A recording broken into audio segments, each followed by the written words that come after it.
Escape. Escape tonight to occupied France and the underground.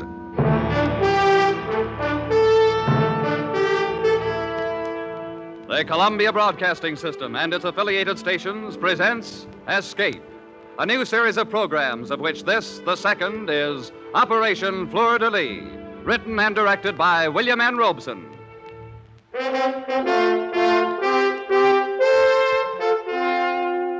Today, the 14th of July, the people of a free France celebrate the anniversary of their escape from the tyranny of the kings of Versailles.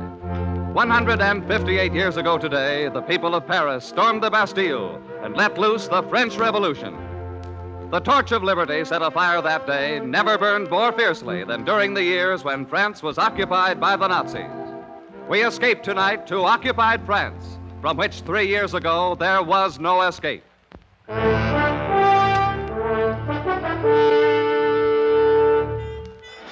You can call me Duke, but don't use my right name. I might want to go back to France someday. And there are a lot of people in the world that wouldn't understand that what I did was justified in a war. No, I don't have any regrets. Moral ones, that is. It isn't what I did to Renee that keeps me awake at nights. It's just the memory of her. There isn't much about her in my official report on Operation Fleur de Lis, but then it isn't customary to include descriptions of slim, sunburned legs and wide, deep brown eyes in a military document. And anyway, she was only an incident in the operation, even if she became somewhat more important to me. Operation Fleur de Lis began, like all the others, in the grubby, undistinguished house in London, which was the headquarters of the OSS, the Office of Strategic Services, otherwise known in various parts of the world as screwballs, cutthroats, spies, cloak and dagger boys, and American underground agents. Gentlemen, Operation Fleur de Lis is planned to assist the advance of our forces once they've secured a beachhead in Normandy. Is that where we're going in, Major? That is one of the possibilities, Lieutenant. Yes, sir. You will jump over Grandmont in northern France, here on the map. You have to set up roadblocks on these 3 state highways. Here, here, and here. There is an underground contact near Grandma's? Yes, Alcine Duton. He's leader of the local Maquis. He's expecting him. In addition, you're to block these railroad lines entering and leaving Grandmont. These operations are to coincide with the advance of our ground forces. If they land in Normandy. If they land in Normandy. You will enplane tonight at 2100 hours and will drop over your objective at, I should think, approximately 2230. Any questions? No, I don't think so, sir. Well, yes, sir, I have a question. Yes, Lieutenant? How many of us are going on this mission? Just the 2 of you. Just the 2 of us.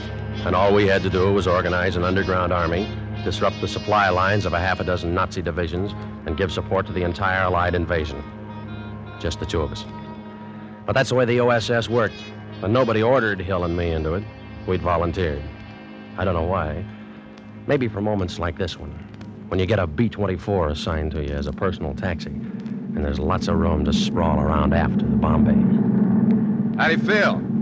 Fine. Scared? Of course I'm scared, aren't you? Me? No, this is a walk. You forget how tough it was when we were at paratroop school at Benning. Yeah, that was real rugged. If the wind wasn't right, you might land in the Chattahoochee and get all wet. And there was always the chance that you'd sprain your ankle coming down too hard. And the sun was so bright on some of those daylight jumps. Whereas we got none of those things to worry about here. A nice pitch-black night over France, no sun to blind us, no Chattahoochee River to fall into. Hey, Lieutenant. Yes, Sergeant. Skipper wants to talk to you on the intercom. Thanks. Here, use my cans. Thank you. Duke here. Lieutenant, I'm over your objective. Any signal from the ground? Yes, the one arranged. 4 dots, 2 dashes. Green. Very well. You and Lieutenant Hill move into the Bombay catwalk. I'll open Bombay doors in 30 seconds. Roger. Good luck. Thanks. Sergeant, stand by to dump those supplies as soon as we're clear. Yes, sir. Come on, Ed. This, as someone has said, is it. So soon? Just as I was settling down to a good book. Bombay doors are opening, sir. Okay, Sergeant. All right, Ed, let's check your harness. It's a frightful mess. I just can't seem to do a thing with it. I know, but this is the last party you'll have to wear it on. Okay. How am I? Well, don't look now, but your chute's showing. Tuck it in. Let's get out on that catwalk. Why,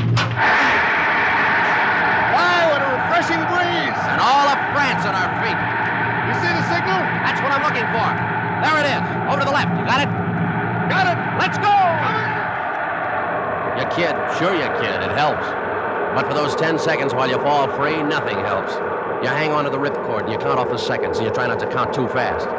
Your hand on that ripcord is the only certain thing in the world as you tumble head over teacups with a wind tearing sound from your ears. And there's only one thought, always the same thought, whether it's your first or your 50th jump. Will the chute open? It does.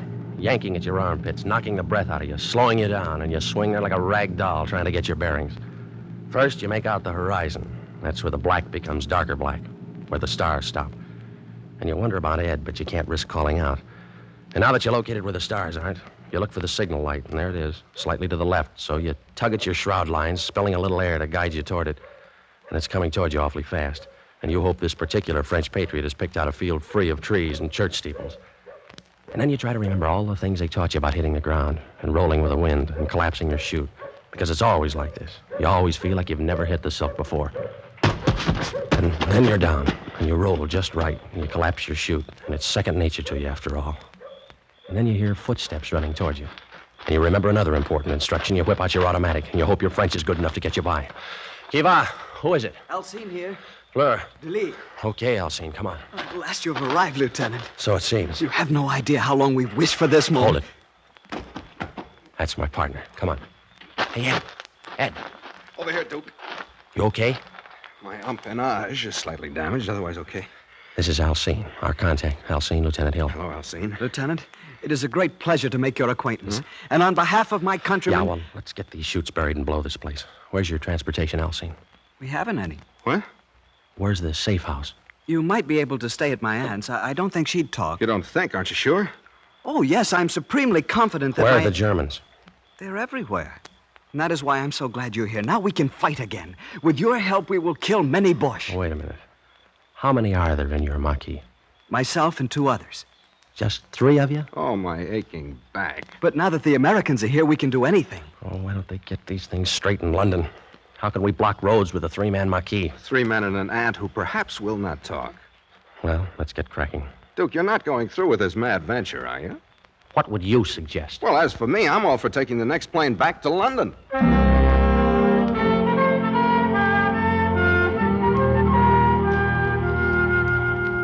Another piece of bread, Lieutenant. No, thank you, ma'am. This boned chicken is delicious. How do you call it? K-ration. Supreme. We've had nothing like it since the Boche came. Yeah, well, you get used to it. And cigarettes, Tante Marie. Cigarettes made of real tobacco. Ah, you Americans have everything. Madame, Alcine, you are kind, you are hospitable, but the comforts of K-ration will not block roads. We need men.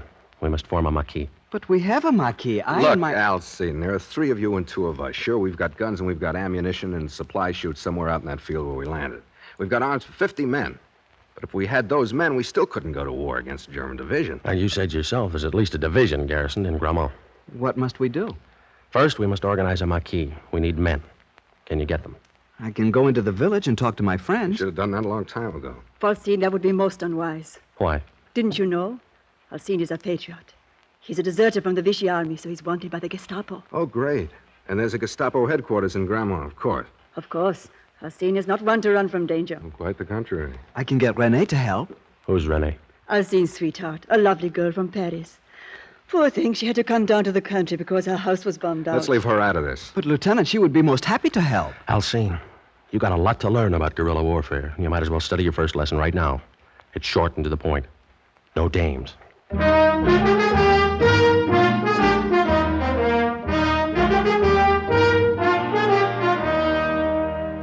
Well, the next day, we collected the supplies, which had been dropped with us, and we set up a camp deep in the woods. Hill and I were loaded with French money, so we were able to buy food from the friendly farmers. Maybe it was the food as much as patriotism that brought us recruits. Anyway, after a week, we had nearly 30 men. Our Maquis wasn't big enough for the job we had to do, but it was growing in the right direction. And then one night, as I was winding up a report to London... Oh? What do they say? What do they ever say? Message acknowledged. Carry on. Well, what about new batteries for the radio? What about extra ammunition for the Buck Rogers guns? When are they going to get another drop to us? Why don't you ask them? Yeah, I know. They do the best they can, I guess. After all, we're not the only Boy Scouts in this jamboree. Mm-hmm. Hey, Duke. Yeah? There goes Alcine again, off toward the road. What the... Hey, Alcine! Yes? Come here a minute. Yes, Lieutenant. Where are you going? I was just taking a stroll. You on night guard? Not tonight. You weren't on night guard last night, were you? No, Lieutenant. Or the night before? No, sir. But you weren't in camp all night, were you? No, sir. What's the matter? Don't you like the camp? Rather sleep at your aunt's? Is it too rugged out here for you? No, sir. Then where were you? In the village? You know the orders. No one is to go into the village. Yes, Lieutenant, but I only go in at night. That makes no difference. But it does. You see, Lieutenant, I'm so in love. Oh, great. The girl from Paris? Yes. You should see her, Lieutenant. She's the most beautiful, the most charming, Don't you know you're endangering the whole Marquis by disobeying my orders? Oh, no, sir. There's no danger with Renee. She hates the bush. Why, she wants to join us. You've told her about us? Oh, yes, sir. Are you out of your mind? How do you know she's all right? I just know that's all. She's the most wonderful person in the world. She's a real patriot. I told you, rule number 1 is no dames. Yes, but Renee is different. Yeah. Well, you better marry her before you bring her around here, or you'll have to share her with the rest of these wolves. Lieutenant, do I understand you? Forget it, Elsie. It's just an American figure of speech. May I tell Renee she can join us? Well, not quite yet. Later, maybe. Yes, Lieutenant. Is that all? Yeah, that's all. If you got to take it, Alcine, take it easy. I do not understand. Just another American idiom, Elsie.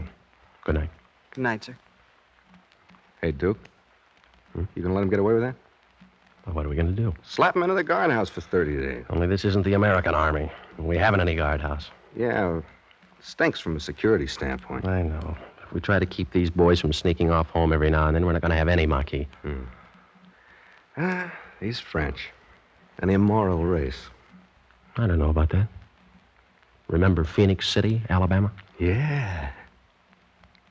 Oh, yeah, I see what you mean.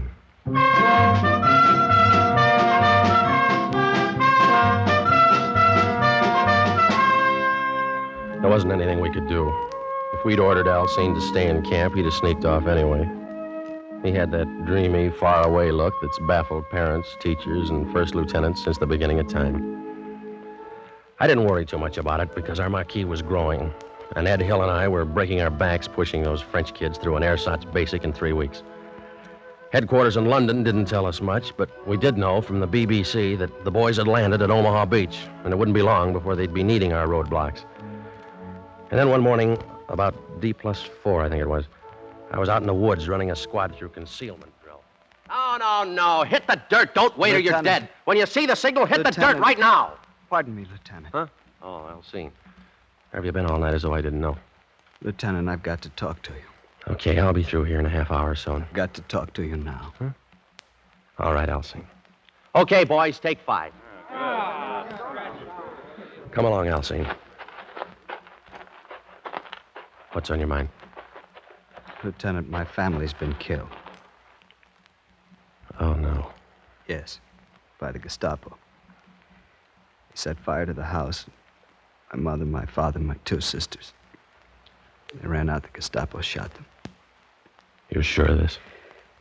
Yes, I heard it this morning from a neighbor who saw it happen. You poor kid. When can we attack, Lieutenant?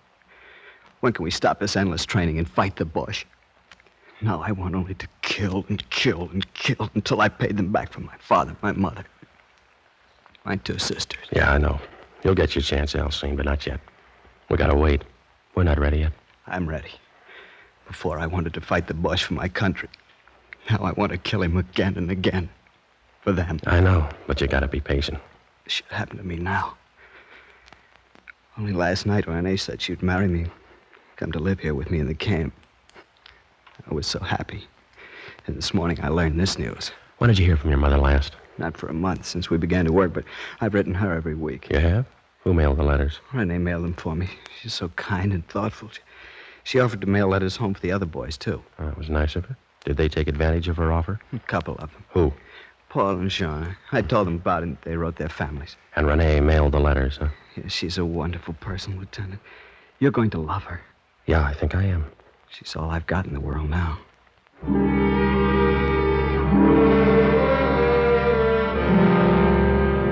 2 and 2 make 4 in occupied France, just the same as anywhere else. And sometimes it's just as hard to prove. But one thing was sure. Now I wanted to meet Renee in the worst way. But I had to postpone the pleasure because early that afternoon, one of the outposts broke into camp out of breath. Lieutenant, Yes, Paul. the Boche. They're coming down the road through the forest. How many? I did not stop to count them. Several truckloads, to be sure. Pass the word to Lieutenant Hill. Ask him to bring his detail into camp on the double. Yes, Lieutenant. Alcine. Yes, sir? Take 2 men and go down by the road and see what they're up to. Yes, sir. Just reconnoiter. Don't fire at them. But this is my chance for revenge. Listen to me. Don't fire at them. That's a command. Yes, sir. They may not be after us at all. Now get going. Immediately, Lieutenant. What's the order of the day, Duke? Lance Graham? Yeah, it looks like it. All your men here? President accounted for. All right, boys, now gather around, will you, and get this. There's a convoy of Germans coming down the forest road. Now, wait a minute. We're not going to fight them. You know what our job is, roadblocks. We got tanks, artillery, and airplanes that'll be along soon to do the killing. But we have guns. Now, look, our security's been pretty good. And those Krauts may be on a routine patrol. Chances are they don't even know we're here. They do now. Listen. Yeah, well, that does it. All right, you men got your weapons? Yes, sir. Good. Now, you know the procedure. Get lost. Before you leave the forest, bury your weapons, ammunition, and equipment. Rendezvous at the home of Alcine's aunt at 2200 hours tonight. Good luck. Come on, Ed, let's scram. Well, he who doesn't fight and runs away lives to fight another day. Or something like that. Who tipped them off? I'm not sure, but I got a pretty good idea. Who's down there at the road? Alcine, he's fighting a private war, the poor jerk.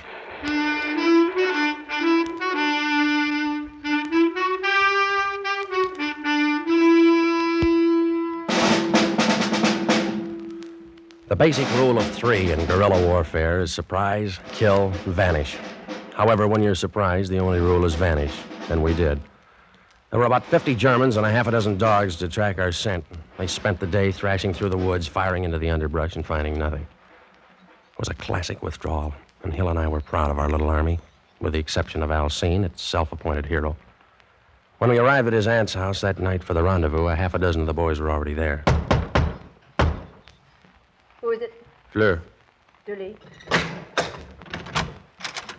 Ah, Lieutenant, come in. Good evening, madame. Alcine is already here. I'm so proud of him. Ah, Lieutenant, I was just telling Tante Marie and the boys it was magnificent. I got 2 of them. I killed 2 Boche. Your orders were not to shoot. But, Lieutenant, what would you? What happened to the other boys who were with you? Jean was wounded and captured. Antoine became frightened and ran away. That blows the Marquis. They'll get the full particulars from Jean. They haven't got him already. I'm sorry, Lieutenant, but... Quiet. Answer it, madame. Who is it? Fleur. Julie. Open it. Good evening, madame. Come in, boys. Run in any trouble, boys? As you see, we are here. Yeah. But not for long. Lieutenant, Yes, Raoul Paul. and I wish to withdraw from the Marquis. Quit? Why? The risk is too great. You afraid? For myself, no. But after what happened to John. He was wounded and captured. We all take that risk. Yes, but last night the Gestapo got John's family. Like they did Alcine's. Stood them up in front of their house and shot them. Who knows who'll be next? My mother, Raoul's sister, Alcine's aunt. I wish to withdraw. So do I. All right, now, wait a minute. I don't blame you for being worried about your families. But whose families do you think the British and American armies up in Normandy are fighting to liberate? Their own? No, yours. Now, this thing isn't as bad as it looks. There's been a leak in our security. Somebody's been putting a finger on us, so we lay low until the leak's plugged. But the Germans are everywhere. Spies, perhaps, too, are everywhere. I think I know who's responsible for these murders. I'll make a deal with you. Give me a couple of days to work it out. We'll issue you boys some money, and all you've got to do is to get lost until Saturday night, and then meet me back here. If I haven't patched up our security by then, you can all quit the Marquis and become collaborators. Oh, it is not that, Lieutenant. No one wishes to collaborate. But one must think of one's family. Okay. Ed, Yeah, Duke. give the boys 1,000 francs apiece. Right? Come and get it, boy. Come on. Alcine, Yes, my Lieutenant? I'm going to have a little time on my hands for the next couple of days. Do you think you could arrange to introduce me to your girlfriend? Oh, but of course, Lieutenant. Maybe, if she's okay, like you say, we can let her sign up, huh? I am desolated with happiness, Lieutenant. One thing. None of that lieutenant business around her until I make sure she's all right. Very well. You think my French is good enough to pass as a native? But of course, Lieutenant. All right, then pass me off as a friend of yours. Let's see, I'll need a name. Let's call me Jacques Dufresne. Jacques Dufresne. Good, I will make the arrangements immediately. I thought you'd like an excuse to get into town tonight.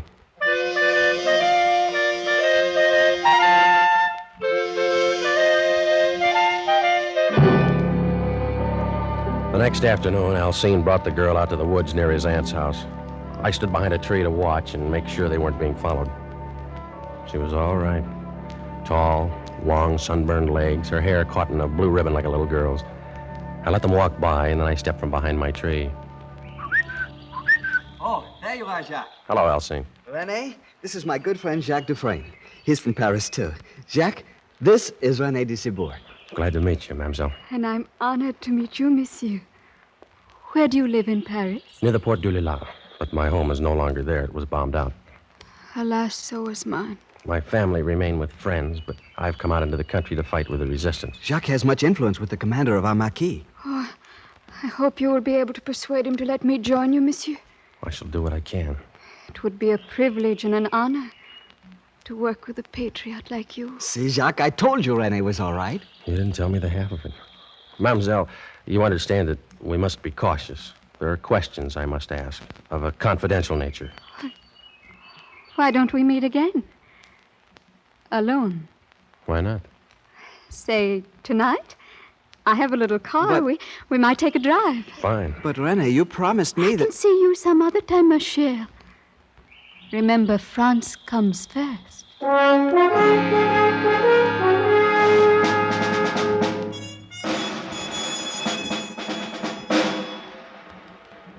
We just drove that night. She was wearing a white ribbon in her hair and a loose white dress and no stockings. We just drove around in her little Citroën with the top down and the wind blowing her hair like a girl in a magazine ad. Then we came back about midnight and parked with the bridge. I felt like I was back in high school in Illinois. Look at those stars, Jacques. Yeah. So many of them. So close you can almost reach out and touch them. Yeah. I had them all once, Jacques. I reached out and gathered them all in my arms once. Yeah? I want you to know all about me, Jacques. I want to. Don't think it's wrong of me. But I've been in love. There's nothing wrong in being in love. He was a soldier, Most everybody is these days. a German soldier. Oh, Don't you think that love is bigger than war or hate or anything? yeah, I guess so. He's dead now. That's good. I'm sorry. I mean, I didn't mean to hurt you. I'm not sorry he's dead. Jacques, I'm so confused. I want to understand things. I want to be intelligent about things. Then everything gets so mixed up. Like now. Like now? Yes.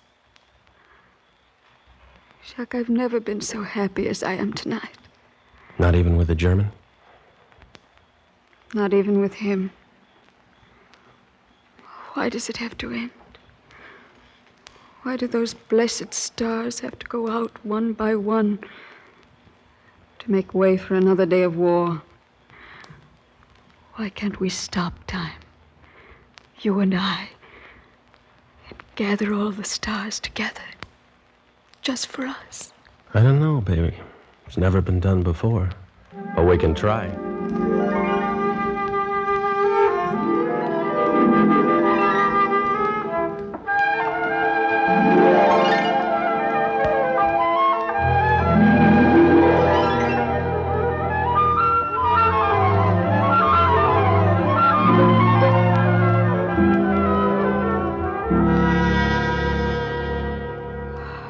Jacques, ma cher Jacques.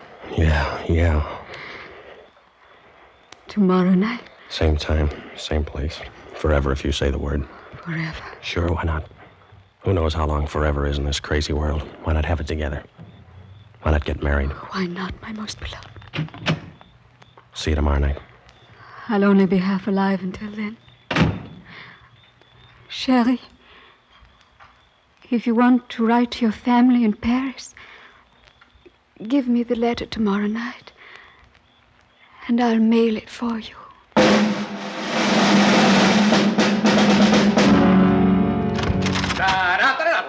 No. All right, drop that rock and grab a sock. Rise and shine, lover boy. I brought you a cup of chocolate. Figured you want breakfast in bed this morning. Oh, thanks. How'd you make out last night? Okay. Details. Let's have the details. Nothing much to report. We drove, and then we parked for a while and talked. Did she give anything away? No information. She's a funny kid. Her dialogue's as corny as a bobby soxer. She knows she's pretty, so she wants to be admired for her mind. But I'm sure she's our Mata Hari. How come? She offered to mail a letter to my family. Oh, that's consistent. I asked her to marry me. What? She didn't believe me, but she pretended like she did. Oh, I don't know why she's doing what she's doing. Thrills, maybe. French juvenile delinquent, huh? Maybe. Tonight's the night. The night you get married? No, the night we get her. The boys are meeting us here at midnight, you know. What's the plan? Well, I'll take another ride with her. And about midnight, we'll be back in park by the bridge. Mm-hmm. You'll be there out of sight. Mm-hmm. I'll have some brandy along, and I'll slug her drink with a capture pill. When she's passed out, I'll give you the come on, and you join me.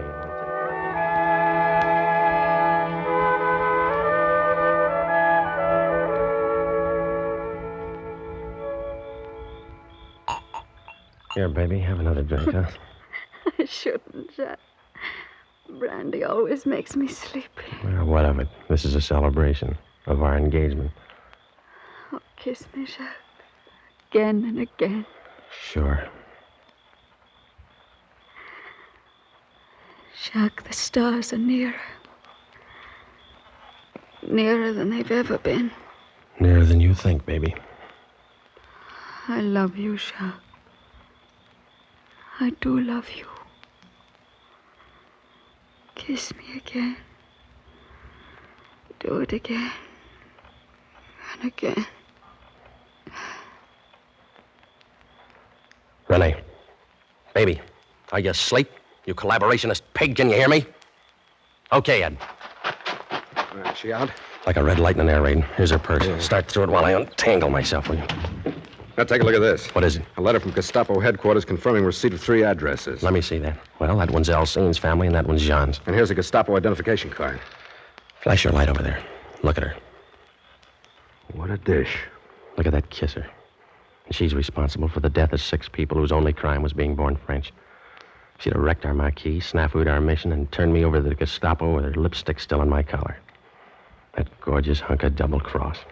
Well, we got the proof. Let's get on with it. Okay. I guess you'd rather I... No, this is my job. Gee, she's gorgeous.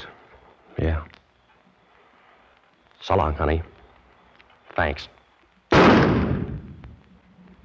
She ain't so gorgeous now. Release that handbrake. Got it. Come on, shove. Not yet. Keep that steering wheel straight. The river's deepest right at the center of the bridge. Yeah. Now, hard right on the wheel.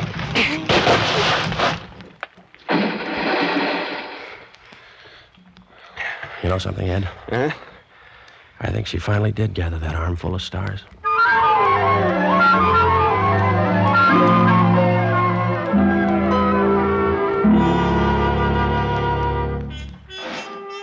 Sure, the operation was successful. When the time came, our roadblocks tied up 3 German divisions while Patton rolled on to the east. But I still lie awake at night thinking I should have married that dame. Yeah, the operation was successful, but the patient died.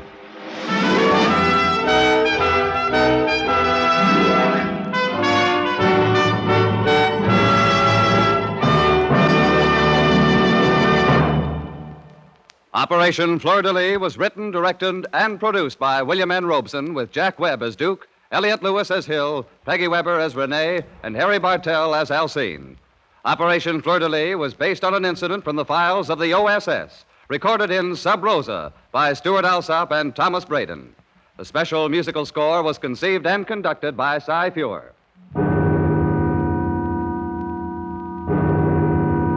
Escape is presented by CBS and its affiliated stations each week at this time. Next week, we invite you to escape with F. Scott Fitzgerald in his unforgettable story, The Diamond as Big as the Ritz.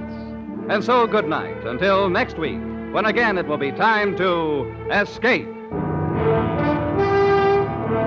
This is CBS, the Columbia Broadcasting System.